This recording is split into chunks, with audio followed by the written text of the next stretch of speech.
ദൈവകരുണയുടെ നൊവേന 2-ാം ദിവസം. ഇന്ന് സകല വൈദികരുടെയും സന്യാസികളുടെയും ആത്മാക്കളെ എൻ്റെ അടുക്കൽ കൊണ്ടുവരിക. അവരെ ആഴമളക്കാനാവാത്ത എൻ്റെ കരുണക്കടലിൽ മുക്കിയെടുക്കുക. എൻ്റെ കൈപ്പേറിയ പീഡനങ്ങൾ സഹിക്കുന്നതിനുള്ള ശക്തി അവരാണ് എനിക്ക് നൽകിയത്. കൈവഴികളിലൂടെ വെള്ളം വിതരണം ചെയ്യപ്പെടുന്നത് പോലെ അവരിലൂടെ എൻ്റെ കരുണ മനുഷ്യകുലത്തിന് ലഭ്യമായി തീരുന്നു. പ്രാർത്ഥന. ഏറ്റവും കരുണയുള്ള യേശു, എല്ലാ നന്മകളുടെയും ഉറവിടമേ, അങ്ങയുടെ പ്രസാദവരങ്ങൾ ഞങ്ങളിൽ വർദ്ധിപ്പിക്കണമേ.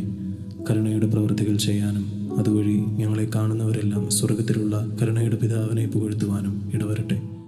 നിത്യനായ പിതാവേ, കരുണാർദ്രമായ അങ്ങയുടെ കണ്ണുകൾ അങ്ങയുടെ മുന്തിരിത്തോപ്പിലെ തിരഞ്ഞെടുക്കപ്പെട്ട വേലക്കാരായ വൈദികരുടെയും സന്യാസികളുടെയും നേർക്ക് തിരിക്കണമേ. ശക്തിപ്രധാനങ്ങളായ അനുഗ്രഹങ്ങൾ കൊണ്ട് അവരെ ആവരണമണിയിക്കണമേ.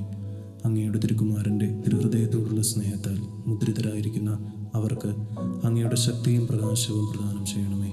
അങ്ങനെ അവർ മറ്റുള്ളവരെയും രക്ഷയുടെ മാർഗത്തിലേക്ക് നയിക്കുന്നതിനും ഏകസ്വരത്തിൽ അങ്ങയുടെ അളവില്ലാത്ത കരുണയെ പാടി പുകഴ്ത്തുന്നതിനും ഇടയാകട്ടെ, എപ്പോഴും എന്നേക്കും.